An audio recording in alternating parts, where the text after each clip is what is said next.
Hello everyone, welcome to the second video of विज्ञान series by SciPod.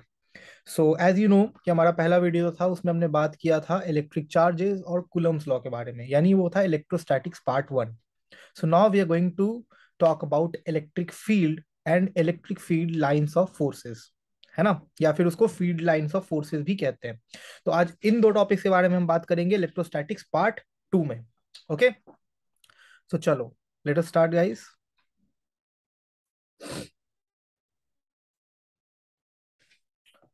I hope my whiteboard would be visible to everyone. ठीक है.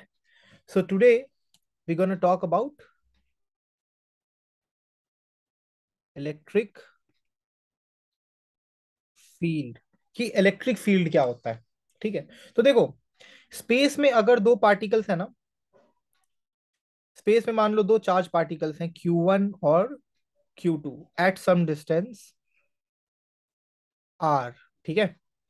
तो ये जो charge particle है ये डायरेक्टली इंटरैक्ट नहीं कर सकता इस वाले चार्ज पार्टिकल से. मतलब इसका डायरेक्ट इंटरैक्शन इस वाले चार्ज पार्टिकल पे Q2 पे Q1 का नहीं हो सकता.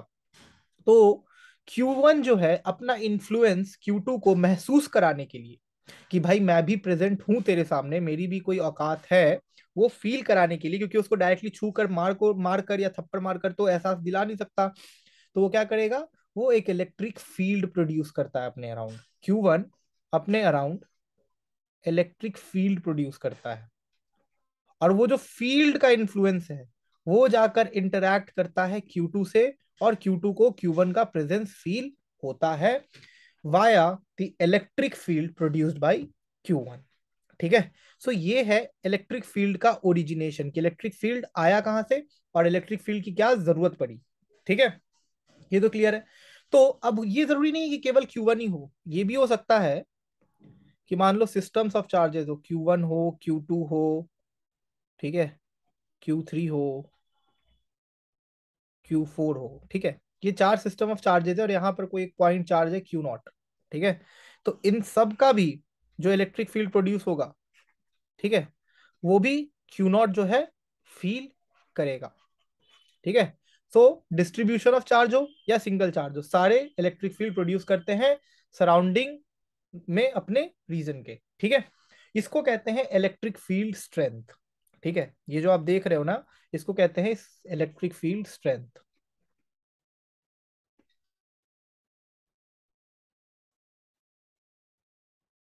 This is known as electric field strength. तो देखो, ऐसा नहीं है कि केवल इलेक्ट्रिक फील्ड ही प्रोड्यूस करता है चार्ज अपने सराउंडिंग में दूसरे चार्ज को अपनी एहसास दिलाने के लिए. इलेक्ट्रिक पोटेंशियल भी प्रोड्यूस करता है. बट इलेक्ट्रिक पोटेंशियल और electric field are very much interrelated to each other. जब हम आगे इलेक्ट्रिक पोटेंशियल पढ़ेंगे तो वो रिलेशनशिप स्टैब्लिश भी करेंगे. ठीक है. अब देखो, ये जितने भी है ना, ये जितने भी आपको चार्ज का पोजीशन बता रहा हूं मैं, इलेक्ट्रिक फील्ड का पोजीशन बता रहा हूँ, ये सब किसके फंक्शन है, एक्स वाई और जेड के. ठीक है, यानी तीन एक्सिस में ये काम हो रहा है. अब ये जो चार्ज है, ठीक है, ये चार्ज से जो इलेक्ट्रिक फील्ड निकलता है ये लाइट के स्पीड के साथ प्रोपेगेट करता है. इस चार्ज से जो इलेक्ट्रिक फील्ड प्रोड्यूस होता है ये प्रोड्यूस होता है और प्रोपेगेट करता है किसकी स्पीड से, लाइट की स्पीड से. तो यहां पे लिख देता हूं that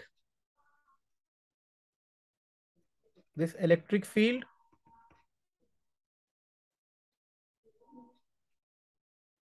propagates with the speed of light. Okay, electric field कैसे प्रोपेगेट करता है, लाइट की स्पीड से प्रोपेगेट करता है. ओके, ठीक है. चलो, अब अपन आगे बढ़ते हैं. ठीक है. अब आगे चल के हम लोग ये स्टैब्लिश करेंगे कि how electric field and electric potential are interrelated to each other, ठीक उसी तरीके से जैसे वेलोसिटी, एक्सेलरेशन और डिस्टेंस आपस में इंटर रिलेटेड है. अब देखो, इलेक्ट्रिक फील्ड स्ट्रेंथ या इलेक्ट्रिक फील्ड इंटेंसिटी को मैथमेटिकली कैसे डिफाइन करेंगे, इसको इलेक्ट्रिक फील्ड स्ट्रेंथ भी कहते हैं या फिर इंटेंसिटी भी कहते हैं.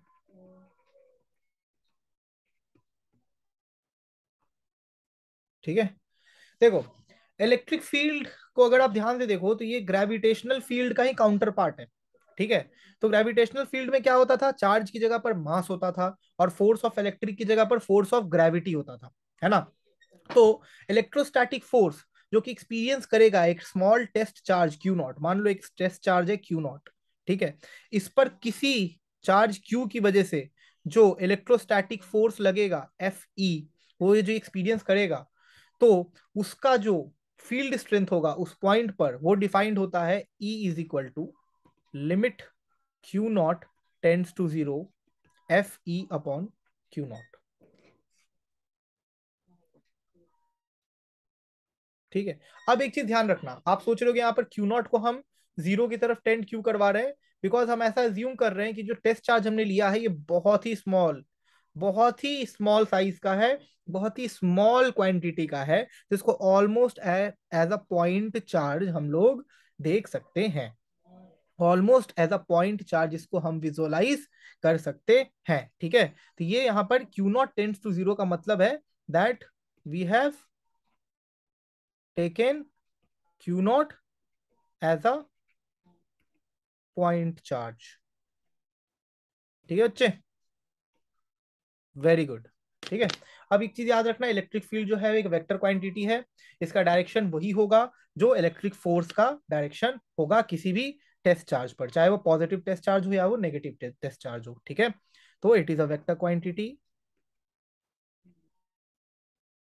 इसका ऐसा यूनिट क्या होता है, वो तो अपन देख कर ही बता सकते हैं, इसका ऐसा यूनिट, ऐसा यूनिट क्या हो जाएगा, न्यूटन पर कूलम, न्यूटन पर कूलम, ठीक है। अब देखो, ये जो टेस्ट चार्ज है ये बहुत ही छोटा होना चाहिए ताकि ये डिस्टर्ब ना करे अदर चार्जेस को जो कि इलेक्ट्रिक फील्ड प्रोड्यूस कर रहा होगा, ठीक है। यानी इसका खुद का इंटेंसिटी इतना कम होना चाहिए, इसकी खुद की मैग्नीट्यूड इतनी कम होनी चाहिए कि इससे जो इलेक्ट्रिक फील्ड निकलेगी, माय बैड, इससे जो इलेक्ट्रिक फील्ड निकलेगी, ठीक है, इससे भी तो कुछ इलेक्ट्रिक फील्ड निकलेगी ना, वो इतनी कम मैग्नीट्यूड की हो कि वो बाकी जो उसके सराउंडिंग में सिस्टम ऑफ चार्जेस है उसको डिस्टर्ब या उनके इलेक्ट्रिक फोर्स को डिस्टर्ब ना करे। तो ये भी रीजन है हमारा एक क्यू नॉट को पॉइंट चार्ज लेने का, ठीक है। तो दीज आर द रीजंस, ठीक है। अब देखो, इलेक्ट्रिक फील्ड जो है वो, इतना तो हमें क्लियर हो गया कि इलेक्ट्रिक फील्ड क्या होता है, इलेक्ट्रिक फील्ड स्ट्रेंथ क्या होता है, कि कोई एक टेस्ट चार्ज लिया, पॉजिटिव टेस्ट चार्ज हम लोग लेते हैं जस्ट फॉर द एजम्पशन, ठीक है, ऐसा नहीं कि नेगेटिव टेस्ट चार्ज नहीं ले सकते, बट उसमें एक नेगेटिव साइन आ जाएगा तो उससे बचने के लिए हम लोग पॉजिटिव टेस्ट चार्ज लेते हैं। एक कोई पॉजिटिव टेस्ट चार्ज लिया, उसके अराउंड कोई क्यू चार्ज लिया, इस क्यू चार्ज का इलेक्ट्रिक फोर्स जो उस पॉजिटिव टेस्ट चार्ज पर फोर्स एग्जीक्यूट करेगा, उससे जो इलेक्ट्रिक फील्ड उस पॉइंट पर प्रोड्यूस होगी, उसका फॉर्मूला ये है। वो एक वेक्टर क्वांटिटी है जिसका डायरेक्शन इलेक्ट्रिक फोर्स के डायरेक्शन में होगा और ऐसा यूनिट न्यूटन पर कुलम्ब होगा। और हमने यहाँ पे क्यू नॉट को क्यू इतना छोटा लिया है ताकि इससे जो इलेक्ट्रिक फील्ड प्रोड्यूस हो वो उसके सराउंडिंग में जो सिस्टम ऑफ चार्जेस है उसको डिस्टर्ब ना करे या उसके सिस्टम को, उसके इलेक्ट्रिक फोर्स को डिस्टर्ब ना करे। ओके, चलो मूविंग फॉरवर्ड, अब अपन आगे बढ़ेंगे। आपको पूरी स्लाइड जो है डिस्क्रिप्शन में मिल जाएगी, पिछले लेक्चर का नहीं मिल पाया बिकॉज पिछले लेक्चर का सेव नहीं हुआ, बट इस बार आई एम मेकिंग श्योर कि एक एक स्लाइड सेव हो और सबका पीडीएफ आपको डिस्क्रिप्शन में क्लास नोट्स के तौर पे मिल जाए। चलो, so let us solve some question, है ना, ज्यादा क्लैरिटी मिलेगी। Let us solve some question. Question मान लो है कि an electric field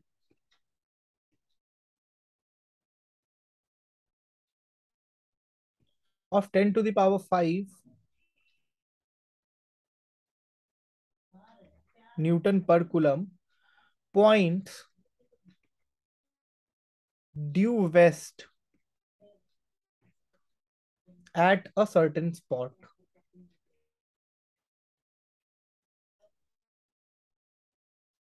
at a certain spot, ठीक है। what are the magnitude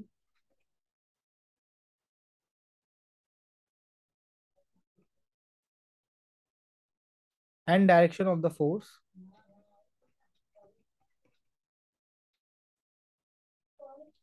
that acts on a charge of plus 2 mu coulomb and minus 5 mu coulomb at this spot. ठीक है, अब देखो क्वेश्चन क्या बोल रहा है, मैं पहले आप लोगों को समझा देता हूँ। इलेक्ट्रिक फील्ड है जिसकी इंटेंसिटी कितनी है, 10⁵ न्यूटन पर कुलम। ठीक है, ये कहाँ पॉइंट कर रहा है, वेस्ट की तरफ पॉइंट कर रहा है। कहाँ पॉइंट कर रहा है, वेस्ट की तरफ पॉइंट कर रहा है एट अ सर्टेन स्पॉट। ठीक है, तो मैग्नीट्यूड और डायरेक्शन क्या होगा फोर्स का, जो कि इस पे और इस चार्ज पर उस स्पॉट पर एक्ट कर रहा होगा। क्या हो जाएगा भाई, देखो फोर्स अगर हम सबसे पहले इस पे देखें, फोर्स ऑन +2 माइक्रो कूलम वाले पे अगर हम देखें, ठीक है, तो हमें पता है F इज इक्वल टू क्या होता है, we know F is equal to QE होता है। ठीक है, बिकॉज अगर E is equal to F/Q है, तो that implies F is equal to QE। तो फोर्स इतना लग रहा होगा। अब समझ आया मैंने ये क्वेश्चन क्यों करवाया, ताकि ये वाला इक्वेशन अपन यूज कर पाए। चार्ज कितना है, माइक्रो में है, तो इसको कुलम में करने के लिए 2 × 10⁻, सॉरी म्यू में है, तो इसको कुलम में करने के लिए 2 × 10⁻⁻⁶ कुलम, इलेक्ट्रिक फील्ड कितना है 10⁵, तो ये क्या हो गया 0.2 न्यूटन। कहाँ की तरफ, ड्यू वेस्ट, क्योंकि इलेक्ट्रिक फील्ड किधर लग रहा है, वेस्ट की तरफ, तो इलेक्ट्रिक फोर्स किधर लगेगा, वेस्ट की तरफ, अकॉर्डिंग टू द डेफिनेशन। अब देखो फोर्स ऑन -5 म्यू कूलम, ठीक है, ये कितना होगा QE अगेन, तो 5 × 10⁻⁻⁶, why this is happening, ठीक है, × 10⁵, तो ये क्या हो जाएगा, ये हो जाएगा 0.5 न्यूटन। और ये किसकी तक की किधर की तरफ लग रहा होगा बच्चे, ये भी लग रहा होगा ड्यू वेस्ट। ठीक है, तो 0.2 न्यूटन और 0.5 न्यूटन इज योर आंसर। ठीक है, चलो बहुत बढ़िया। आई होप आपको इस क्वेश्चन से थोड़ी क्लैरिटी मिली होगी कि बेसिक डेफिनेशन जो इलेक्ट्रिक फील्ड की और उसका जो बेसिक फॉर्मूला है उसको अपन कैसे यूज करते हैं, है ना। आगे बढ़े।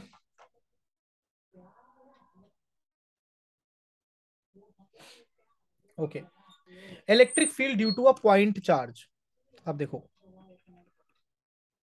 इलेक्ट्रिक फील्ड ड्यू टू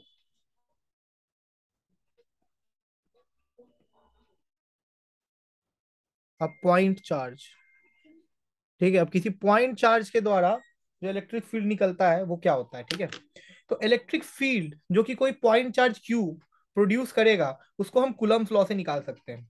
ठीक है, सबसे पहले में क्या करना पड़ेगा, मैग्नीट्यूड नोट करना पड़ेगा, जो कि मैग्नीट्यूड ऑफ फोर्स नोट करना पड़ेगा, जो कि वो चार्ज प्रोड्यूस कर रहा होगा, चार्ज टेस्ट चार्ज Q0 पे। ठीक है, तो मान लो ये कोई एक पॉजिटिव चार्ज Q है, ठीक है, और यहाँ पर उससे R डिस्टेंस पर कोई Q0 है, Q0 चार्ज रखा हुआ है। ठीक है, तो इस पर जो इलेक्ट्रिक फोर्स लगेगा वो इधर की तरफ लगेगा। ठीक है, अब देखो कोई टेस्ट चार्ज अगर Q है, वो जो इलेक्ट्रिक फील्ड इस पॉइंट पर प्रोड्यूस करेगा वो E प्रोड्यूस करेगा।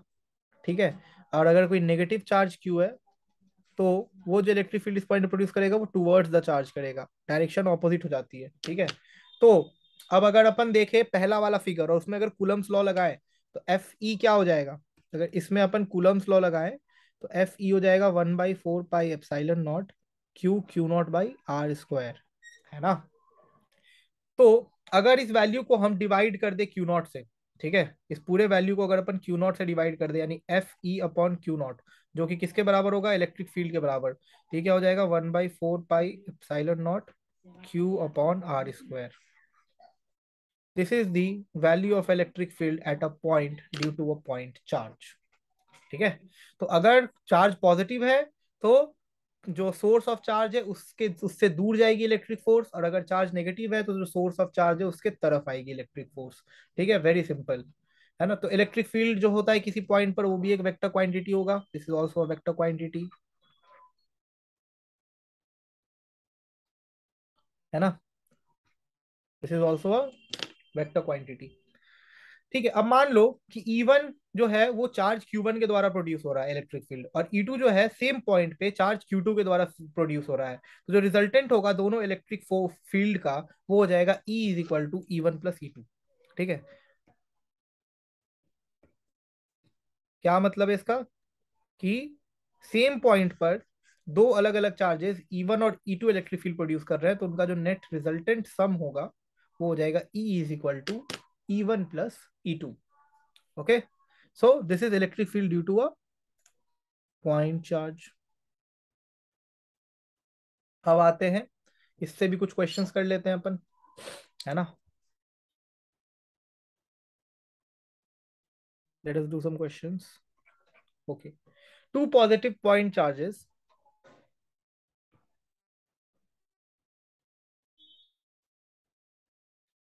two positive point charges q1 is equal to 16 mu coulomb and q2 is equal to 4 mu coulomb are separated in vacuum, ठीक है, by a distance of 3 meter, by a distance of 3 meter। okay, find the point on the line between the charges where the net electric field is zero।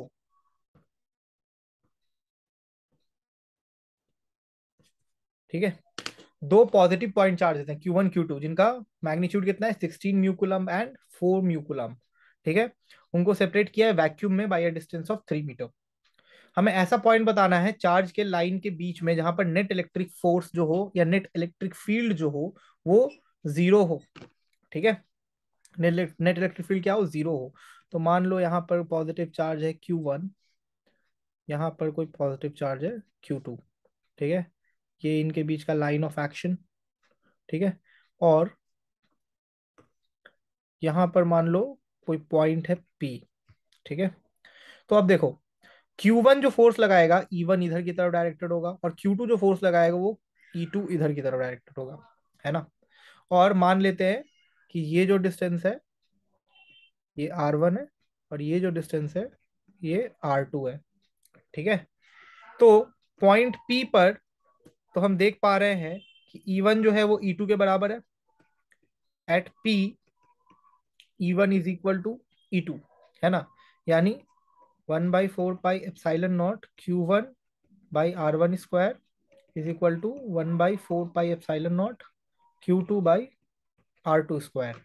ये तो clear है ना अपने को, यहाँ तक तो कोई दिक्कत नहीं है ना? तो अब अगर R1 और R2 का रेशियो यहाँ से निकाल दे तो क्या हो जाएगा बच्चे? R1/R2 हो जाएगा √Q1/Q2, क्योंकि ये और ये आपस में कैंसिल आउट हो जाएंगे। यानी Q1 कितना है 16 और ये कितना है 4, तो यानी ये हो जाएगा 2। तो R1/R2 आ गया 2 के बराबर। ठीक है, तो R1 प्लस R2 हमें पता है कितना है, 3 है ना? डिस्टेंस कितना है 3 मीटर्स। तो R1 प्लस R2 3 है और R1/R2 2 है। तो इससे अगर दोनों इक्वेशन को अपन सॉल्व करेंगे, जहां तक मुझे दिख रहा है R1 की जो वैल्यू आएगी वो आएगी 2 मीटर और R2 की जो वैल्यू आएगी वो आएगी 1 मीटर। ठीक है, तो ये जो पॉइंट P है जहां पर नेट इलेक्ट्रिक फील्ड जीरो है, ये Q1 से 2 मीटर की डिस्टेंस पर है और Q2 से 1 मीटर के डिस्टेंस पर है। This is your answer. I hope I am very much clear, है ना? ठीक है, चलो आगे बढ़ते हैं। अब एक बहुत ही बेहतरीन और इंपॉर्टेंट कंसेप्ट है electric field of ring of charge. ठीक है, रिंग ऑफ चार्ज के द्वारा इलेक्ट्रिक फील्ड कितनी और कैसे प्रोड्यूस होती है? Electric field due to ring of charge. Okay, चलो मान लो एक कंडक्टिंग रिंग है, यानी एक कंडक्टर है जो कि सर्कुलर शेप का है, रिंग शेप का है। ठीक है, उसका रेडियस कितना है, कैपिटल आर है, और टोटल चार्ज स्मॉल क्यू उसमें यूनिफॉर्मली उसके सरकमफेरेंस पे डिस्ट्रीब्यूटेड है। ठीक है, तो एक रिंग है इसका रेडियस कितना है, रेडियस इज कैपिटल आर, ठीक है, रेडियस इज कैपिटल आर, और एक चार्ज क्यू जो है उसके सरकमफेरेंस पे यूनिफॉर्मली डिस्ट्रीब्यूटेड है, ठीक है। तो हमें बताना है, we are interested in finding the electric field at a point P, ठीक है, जो कि मान लो एक्स डिस्टेंस पे है सेंटर से, यहां से एक्स डिस्टेंस पर कोई पॉइंट है कैपिटल पी, हमें इस पॉइंट का इलेक्ट्रिक फील्ड बताना है due to this charge system, ठीक है। तो फंडा अपने को क्लियर हो गया, मान लो पॉजिटिव चार्ज है, ठीक है, इस तरीके से सरकमफेरेंस पे डिस्ट्रीब्यूटेड है, ठीक है ना। तो हमें अब ये करना है, तो अपन क्या करेंगे सबसे पहले कि रिंग को ना छोटे छोटे लेंथ में डिस्ट्रीब्यूट कर देंगे, इनफाइनाइटेसिमली स्मॉल लेंथ में रिंग को डिस्ट्रीब्यूट कर देंगे। तो मान लो कोई डीएल लेंथ लेते हैं, ठीक है, इतना से इतना दूरी का लेंथ लेते हैं जिसका जो विद है वो है, ठीक है, डीएल, ठीक है। तो अगर डीएल लेंथ लेते हैं, सॉरी विद नहीं लेंथ है डीएल, ठीक है, जिसका लेंथ कितना है, length is, length is DL, ठीक है। तो मान लो डीएल लेंथ है, ठीक है। अब जो डीएल लेंथ है उसमें डीक्यू चार्ज होगा, इस डीएल लेंथ में कितना चार्ज होगा, डीक्यू चार्ज होगा, ठीक है। और मान लो जो डी है वो ये इलेक्ट्रिक फील्ड प्रोड्यूस कर रहा है पॉइंट पी, ठीक है, पॉइंट पी पे ये डीई इलेक्ट्रिक फील्ड प्रोड्यूस कर रहा है, ठीक है। तो इस अब इसको हम एक्स और वाई कंपोनेंट में डिस्ट्रीब्यूट कर सकते हैं ना, या नहीं कर सकते बताओ। तो इसको अपन क्या करेंगे, एक्स और वाई कंपोनेंट में डिस्ट्रीब्यूट कर देंगे, यानी एक कंपोनेंट इसका इधर जाएगा, एक कंपोनेंट इसका इधर आएगा, ठीक है। मान लो ये एंगल थीटा, तो ये क्या हो जाएगा, डीई कॉस थीटा, और ये क्या हो जाएगा, डीई हो जाएगा डीई साइन थीटा, ठीक है। और ये अपना एक्स एक्सिस है ना, और ये एंगल भी थीटा है, वर्टिकली ऑपोजिट एंगल, और ये एंगल कितना हो गया, 90 डिग्री, ठीक है। तो अब देखो, इसको अपन लिखते हैं डी ई एक्स, और इसको लिखते हैं डी ई वाई, है ना। और मान लो ये डिस्टेंस है आर, ठीक है। तो आर क्या हो जाएगा, आर की वैल्यू क्या हो जाएगी, आर की वैल्यू हो जाएगी अंडर रूट, पाइथागोरस थ्योरम से, under root x square plus capital are square, ये आर की वैल्यू हो गई under root x square plus capital are square, ये हो गया पाइथागोरस थ्योरम से अपने को मिल गया, ठीक है। Give me a minute guys, क्या गाइस, ठीक है। सो अब अपन क्या करेंगे, एक एक करके डी एक्स और डी वाई निकालेंगे, ठीक है। यहां तक तो चीजें आप लोगों को समझ आ गई होंगी, ओके। तो चलो, अब अगर अपने को निकालना है, कैलकुलेशन करना है ई एक्स का,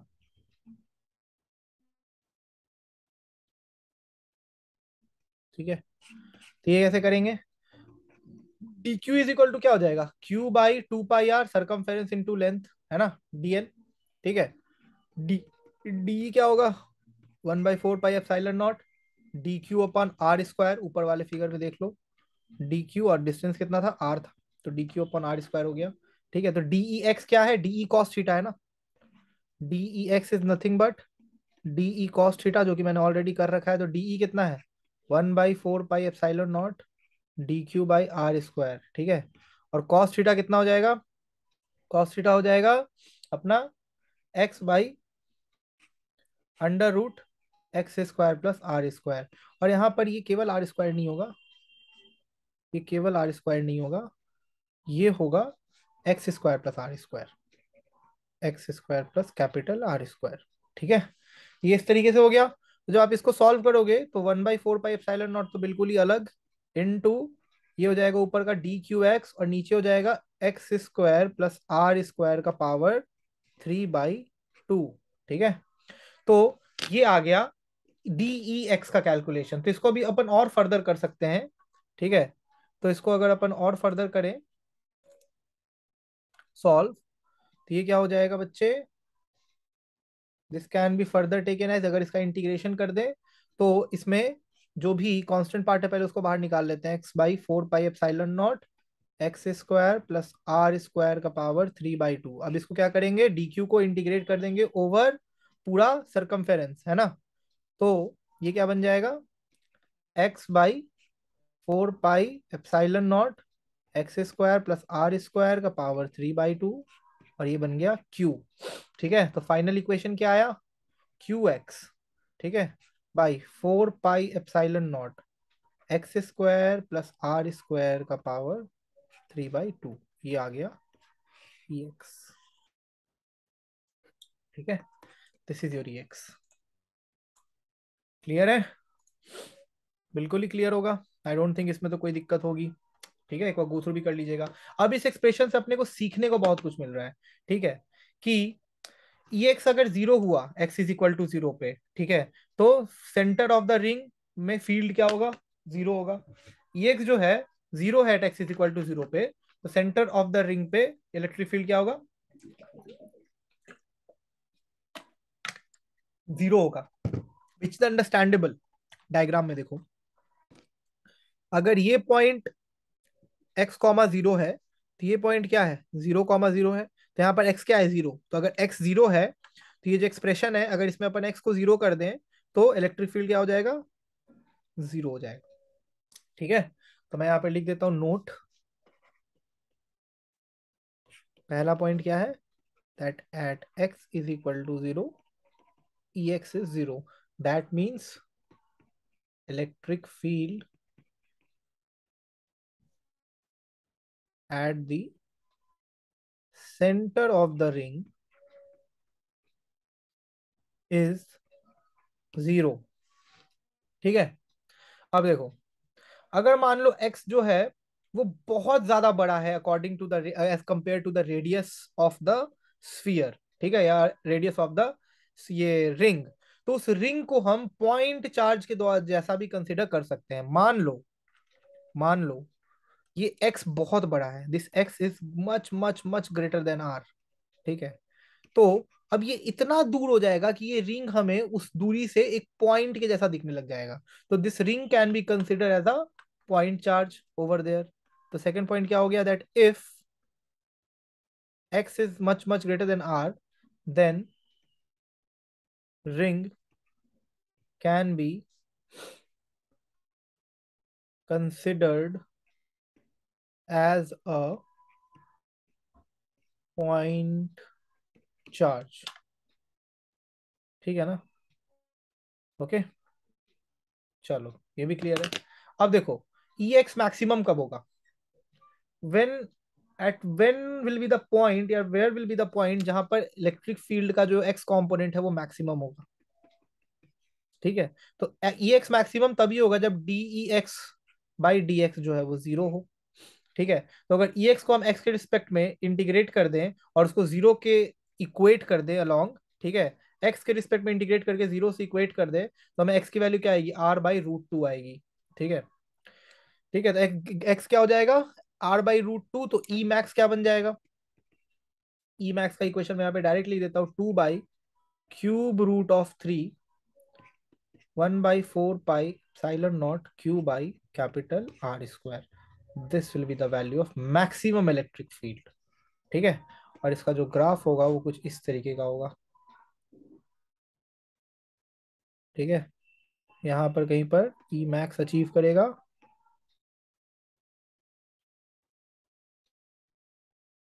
एट पॉइंट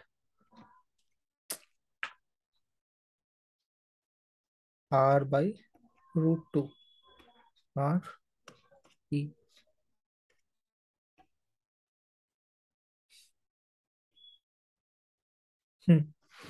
ठीक है, so these are the points जो कि थोड़ा अपने को ऑब्जर्व करना चाहिए। ठीक है, अब देखो नेक्स्ट आता है, ये तो अपने रिंग ऑफ चार्ज देख लिया। ठीक है,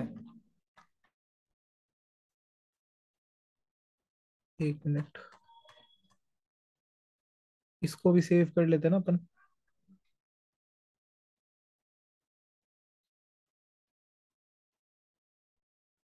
हम्म, ये तो अपन ने electric field due to ring of charge देख लिया।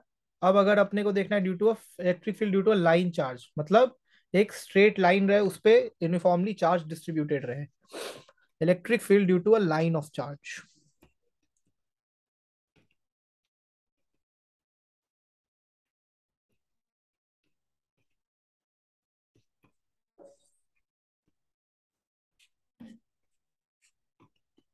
ठीक है, तो ये कैसे होगा? तो देखो, मान लो कि कोई लाइन ऑफ चार्ज है, ठीक है, मान लो there is a line of charge, ठीक है, इस तरीके से इस पे चार्ज जो है वो डिस्ट्रीब्यूटेड है, ठीक है। तो अब मान लो कि यहां से एक्स डिस्टेंस पर कोई पॉइंट है पी, ठीक है, हमें उस पे इलेक्ट्रिक फील्ड बतानी है कितनी होगी due to this distribution of charge, ठीक है। तो हम क्या करेंगे, अगेन यहां पर एक स्मॉल लेंथ लेंगे, ठीक है, जिसका विड्थ कितना होगा, सॉरी जिसका लेंथ कितना होगा, लेंथ होगा डी वाई, ठीक है। जम नहीं रहा, थोड़ा सा सॉलिड कलर चाहिए अपने को।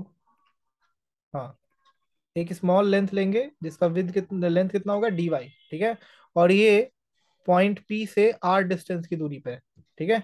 और यहाँ पर ये ई इलेक्ट्रिक फील्ड प्रोड्यूस कर रहा है, तो इसका एक कंपोनेंट होगा ई एक्स, दूसरा कंपोनेंट होगा ई वाई, ये एंगल थीटा, ये एंगल थीटा, ठीक है। ये डीई एक्स हो जाएगा, सॉरी ये डीई एक्स और ये डीई वाई, ठीक है ना। तो अब अगेन यहाँ पर आर की वैल्यू क्या हो जाएगी, under root x square plus, और मान लो ये जो डिस्टेंस है ये वाई है, तो x square plus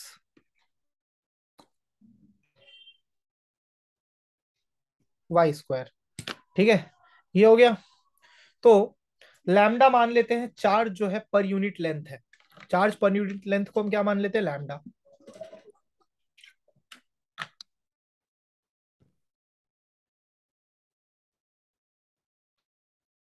give me a minute.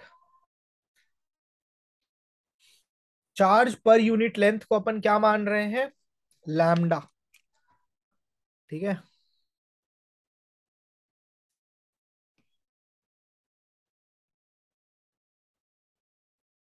Charge पर यूनिट लेंथ, तो डी क्यू क्या हो जाएगा, lambda d y, d Q is equal to lambda d y. Lambda कितना है, चार्ज पर unit length into d y, ठीक है। तो डी ई क्या हो जाएगा, 1/4 pi epsilon naught d q upon r square, यानी 1/4 pi epsilon naught d Y by 2a x square plus Y square, r तो वही है, ठीक है, आर स्क्वायर का तो हमने निकाल ही लिया। तो अब डी ई एक्स क्या हो जाएगा, d E x that will be nothing but d E cos theta, ठीक है। तो इसको क्या लिखेंगे, that implies d E x is equal to 1/4 pi epsilon naught, यहाँ पे क्यू कर देते हैं, चलो इसको Q/4 पाई एप्सिलॉन नॉट, ठीक है। ये हो गया x d y divided by 2a x square plus Y square का पावर 3/2, 3/2, ठीक है। और डी ई वाई क्या हो गया, minus d sine theta, because negative x axis में आएगा, तो -Q/4 pi epsilon naught y d y divide by 2a x square plus Y square का पावर 3/2, ठीक है। तो अब अगर ई एक्स और ई वाई निकालना है तो इसको इंटीग्रेट कर देना, तो इसको इंटीग्रेट अगर करते हैं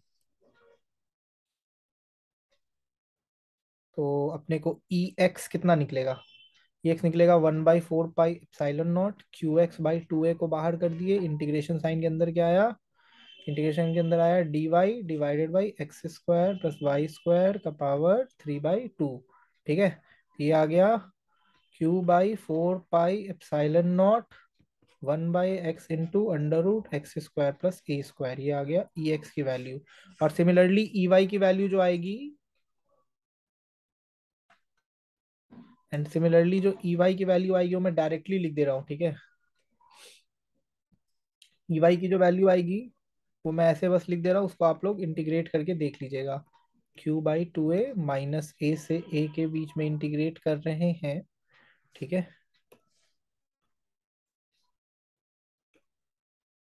माइनस ए से ए के बीच में इंटीग्रेट कर रही क्या हो जाएगा, pi D Y by x square plus Y square का पावर 3/2 इज इक्वल टू, ये आ जाएगा 0 के बराबर, ठीक है। तो इलेक्ट्रिक फील्ड वाई एक्सिस के अलॉन्ग होगा ही नहीं, इलेक्ट्रिक फील्ड वाई एक्सिस के अलॉन्ग होगा ही नहीं, बिकॉज माइनस ए से ए के बीच में ये पूरा क्या हो जाएगा, इंटीग्रेशन जीरो। तो इलेक्ट्रिक फील्ड किसके अलॉन्ग होगा, केवल एक्स एक्सिस के अलॉन्ग होगा, और कितना होगा, इतना होगा। ठीक है, because E y will be equal to zero.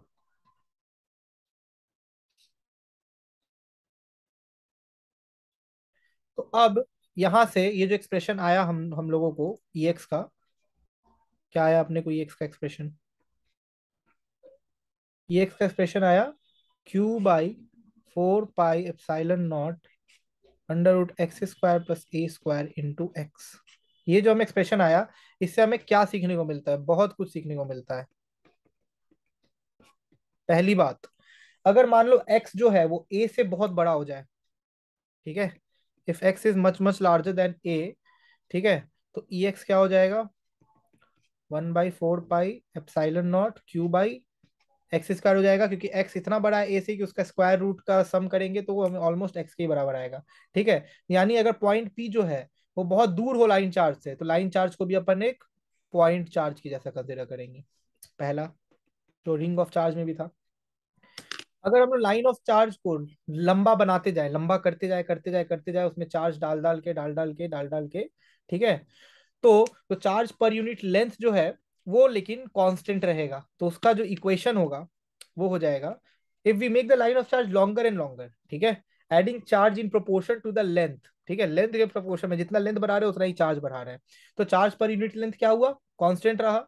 तो इस केस में इस इक्वेशन को क्या लिख सकते हैं, ई एक्स को 1/2 pi epsilon naught q by two a charge पर unit length into 1/x under root x square by A square plus 1, तो ये क्या हो गया, lambda by 2 pi epsilon naught x x square by A square plus 1। ठीक है, ये कब हुआ, अगर हम लोग चार्ज पर यूनिट लेंथ को कांस्टेंट रखते हैं और प्रोपोर्शन लेंथ के प्रोपोर्शन की इक्वल में चार्ज का प्रोपोर्शन बढ़ाते हैं। ठीक है, अब अगर मान लो X square by A square zero की तरफ टेंड कर रहा है, ठीक है, क्योंकि ए जो है वो बहुत बड़ा है एक्स से, तो ई एक्स की वैल्यू क्या हो जाएगी, lambda by 2 pi epsilon naught x.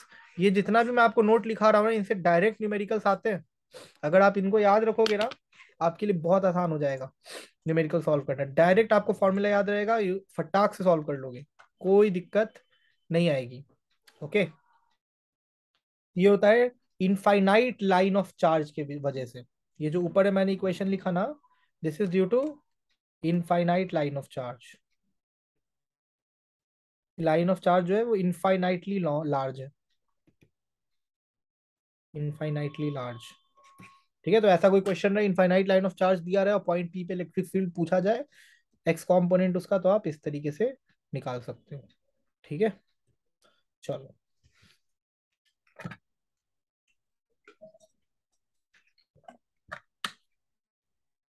Late us do one question here.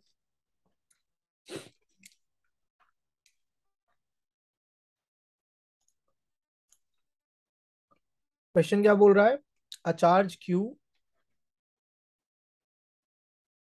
is equal to 1 microcoulomb is placed at a point 1 metre, 2 metre, 4 metre. ठीक है, find the electric field at point P 0, -4 metre, 3 metre. ठीक है, एक charge है जिसका intensity दिया हुआ है 1 माइक्रोकूलम, उसको इस कोऑर्डिनेट पे प्लेस किया गया है, तो इलेक्ट्रिक फील्ड बताना है इस कोऑर्डिनेट पे। ठीक है, तो यहाँ पर आर क्यू क्या है, आई कैप प्लस 2 जे कैप प्लस 4 के कैप, यहाँ से आर पी क्या है, -4 जे कैप प्लस 3 के कैप। ठीक है, तो r p minus r q क्या हो जाएगा, आई कैप का आई कैप रहेगा, ये हो जाएगा -6 जे कैप और ये हो जाएगा -के कैप। अब इसका अगर मॉडुलस निकाल दें, r p minus r q का, तो हो जाएगा 1 square plus -6 square plus -1 square, ये हो जाएगा अंडर रूट 38 मीटर्स के बराबर। ठीक है, तो अब जो इलेक्ट्रिक फोर्स होगा वो क्या होगा, वो हो जाएगा E is equal to 1/4 pi epsilon naught q by mod r p minus r q into r p minus r q. ठीक है, ये हो गया 1/4 पाई एप्सिलॉन नॉट। ठीक है, क्यू कितना है 1 × 10⁻⁻6। ठीक है, ये कितना है 38 का power 1/2 into minus I cap minus 6 J cap minus K cap.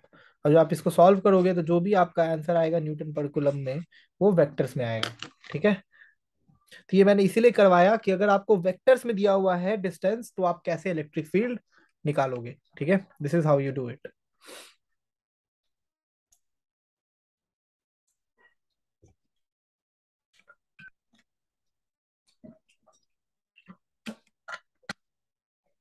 Now coming to electric field lines. कि अब इलेक्ट्रिक फील्ड लाइंस क्या होता है, उसको किसने इन्वेंट किया था? माइकल फैराडे ने। You all know him, a brilliant scientist, a brilliant physicist. Electric field lines. It was invented by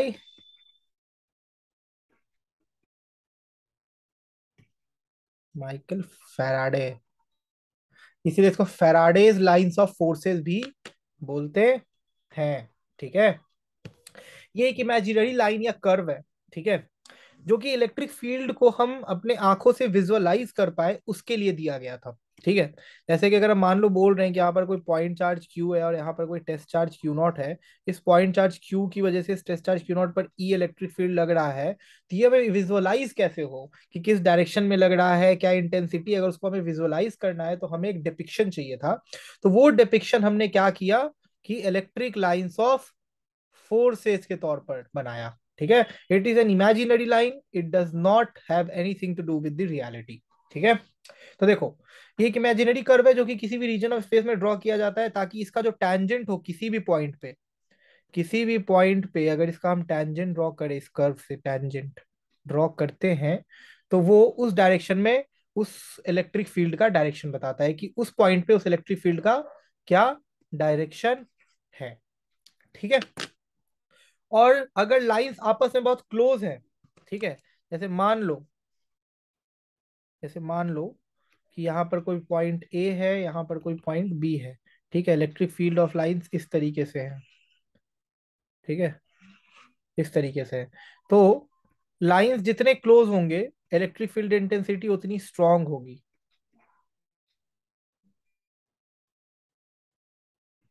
और लाइंस जितने दूर होंगे उतनी वीक होगी इलेक्ट्रिक फील्ड इंटेंसिटी। ठीक है, तो ये सारे डिपिक्शंस करे गए इलेक्ट्रिक लाइंस ऑफ फोर्सेस की मदद से।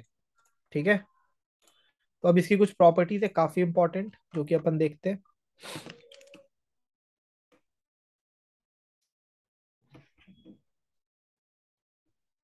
Properties of electric lines of forces. ठीक है, electric lines of forces, give me a minute. जैसा मैंने पहले बताया कि किसी भी पॉइंट पर अगर टैंजेंट ड्रॉ करेंगे, ठीक है, tangent drawn at any point give the direction of electric field at that point, give the direction of electric field at that point। ठीक है, अब देखो एक सेकंड जो है सबसे इंपॉर्टेंट बात है कि इलेक्ट्रिक फील्ड लाइंस शुरू होता है पॉजिटिव चार्ज पे और टर्मिनेट होता है जाके नेगेटिव चार्ज पे। ठीक है, electric field lines originates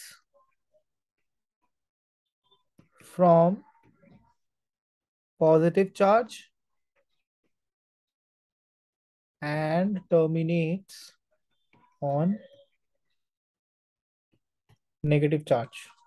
okay बच्चों, यानी स्पेस में बीच में इलेक्ट्रिक फील्ड ऑफ लाइन ना ही टर्मिनेट कर सकता है ना ही ओरिजिनेट कर सकता है, उसको पॉजिटिव और नेगेटिव चार्ज चाहिए। ठीक है, दो इलेक्ट्रिक फील्ड लाइंस कभी एक दूसरे को इंटरसेक्ट नहीं कर सकते। Two electric field lines can never intersect each other. ठीक है, एक दूसरे को कभी इंटरसेक्ट नहीं कर सकते ये। ठीक है ना? क्यों नहीं कर सकते? कि मान लो दो टैंजेंट को अगर हमने किसी एक पॉइंट ऑफ इंटरसेक्शन पे ड्रॉ किया, तो दो डायरेक्शन कैसे हो सकते हैं किसी एक पॉइंट पे इलेक्ट्रिक फील्ड के, है ना? सेम ही इलेक्ट्रिक फील्ड के दो डायरेक्शन, विच इज एब्सर्ड ना। ठीक है। यूनिफॉर्म फील्ड में, अब मान लो इलेक्ट्रिक फील्ड यूनिफॉर्म है। ठीक है, यूनिफॉर्म इलेक्ट्रिक फील्ड में जो फील्ड लाइंस होते हैं वो या तो स्ट्रेट पैरेलल होते हैं या यूनिफॉर्मली स्पेस्ड होते हैं। जैसे मान लो ये कोई टेस्ट चार्ज है, ठीक है, क्यू, पॉजिटिव चार्ज। यहां से इलेक्ट्रिक फील्ड लाइंस ऐसे ओरिजिनेट होगा।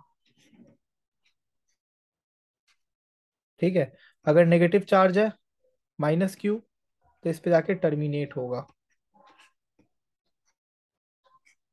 इस तरीके से। ठीक है, अब अगर एक पॉजिटिव चार्ज है एक नेगेटिव चार्ज है, ठीक है, तो यहाँ से पॉजिटिव पे जाएगा, नेगेटिव पे जाके टर्मिनेट हो जाएगा, यहाँ से निकलेगा यहाँ पे टर्मिनेट हो जाएगा, यहाँ से निकलेगा यहाँ पे टर्मिनेट हो जाएगा।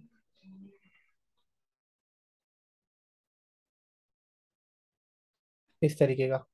कब?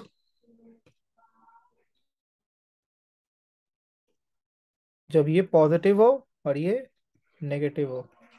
ठीक है।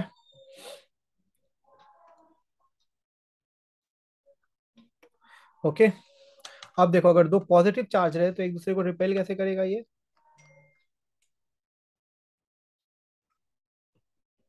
इस तरीके से। ठीक है,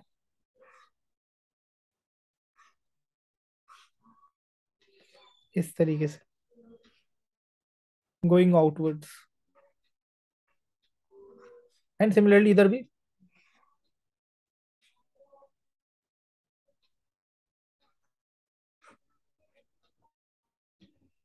ठीक है, मकड़े जैसा नहीं लग रहा है ये? मकड़े, मकड़ी लग रहा है ये। इस तरीके से रिपेल करेगा। तो ये सारी चीजें हैं। ठीक है, छठी प्रॉपर्टी जो है, ये मैंने आपको पूरा डिपिक्शन बता दिया। ठीक है, तो छठी प्रॉपर्टी, पांचवी प्रॉपर्टी जो है इलेक्ट्रिक फील्ड लाइंस की, वो है कि इलेक्ट्रिक फील्ड लाइंस कभी क्लोज लूप फॉर्म नहीं करते। ठीक है, कभी क्लोज लूप फॉर्म नहीं करते, बिकॉज, जो भी मैं बता देता हूँ बट पहले लिख लेता हूँ, इलेक्ट्रिक फील्ड लाइंस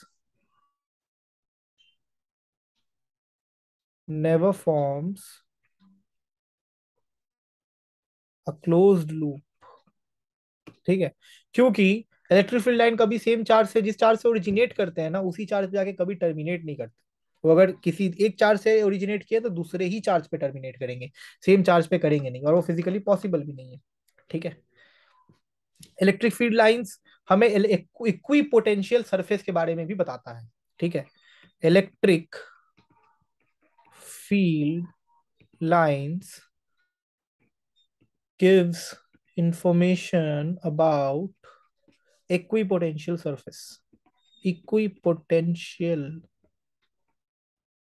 सरफेस, इसका मतलब ऐसा सरफेस जिसमें कि through out electric potential same हो। उसके बारे में हम लोग डिटेल में आगे बात करेंगे। इलेक्ट्रिक फील्ड लाइन हमेशा हाइयर पोटेंशियल से लोअर पोटेंशियल की तरफ फ्लो करता है। Electric field lines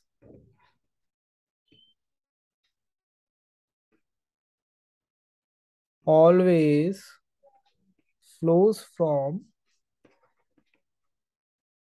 higher potential to lower potential। ठीक है, जहां पर मान लो कोई भी इलेक्ट्रिक फील्ड नहीं है, ठीक है, तो इलेक्ट्रिक फील्ड लाइंस जो है वहां पर प्रेजेंट नहीं होंगे। ठीक है, इसीलिए कंडक्टर के अंदर क्योंकि इलेक्ट्रिक फील्ड जीरो होती है, तो there can not be electric field lines. Electric field lines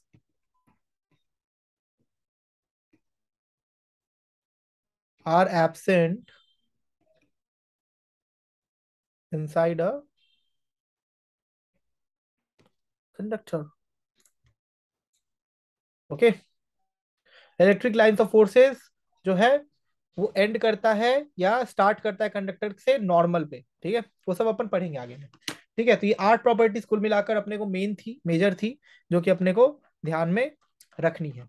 okay, so this is all about today's class my friends. ठीक है, आई होप आपको कुछ इंसाइटफुल मिला होगा आज के क्लास में। इलेक्ट्रिक फील्ड और इलेक्ट्रिक लाइंस ऑफ फोर्सेस के बारे में बेहतरीन तरीके से कंसेप्ट क्लियर हुआ होगा। ठीक है, I wish to do that for you people. ठीक है, तो अगर आपको अच्छा लगा आज का क्लास तो प्लीज कमेंट में बताइए अपना फीडबैक, और अपना फीडबैक दीजिए ऑनेस्टली कि मुझे इसमें और क्या इंप्रूव करना चाहिए, अपने पढ़ाने के तरीके में क्या इंप्रूव करना चाहिए, ताकि मैं आप लोग को और बेहतर तरीके से पढ़ा सकूं। ठीक है, और प्लीज सब्सक्राइब दिस चैनल। काफी मेहनत कर रहे हैं, काफी मेहनत लगती है एक वीडियो को बनाने में, तो सब्सक्राइब करोगे आप तो हमें अच्छा लगेगा, सपोर्ट दोगे तो। And share it with your classmates, with your friends, ठीक है, जो जेई और नीट की तैयारी कर रहे हैं। ओके, चलो, thank you very much guys, see you on the other side, bye bye.